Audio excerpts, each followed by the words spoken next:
নমস্কার, সবাই কেমন আছেন? আজকে আমি তোমাদেরকে দেখাবো পোলাও রেসিপি।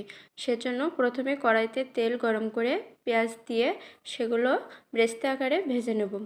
এবার পেঁয়াজ ভাজা হয়ে গেলে সেগুলো নামিয়ে রেখে কড়াইতে আর সেই একই তেলে আবারও পেঁয়াজ দিয়ে গোটা গরম মশলা, তেজপাতা, কাঁচা লঙ্কা দিয়ে ভেজে নেব। এরপর আগে থেকে ধুয়ে রাখা চাল দিয়ে দেব। এবার একটু নাড়াচাড়া করে তাতে চিনি, একটু লবণ এবং কিশমিশ দিয়ে দেব।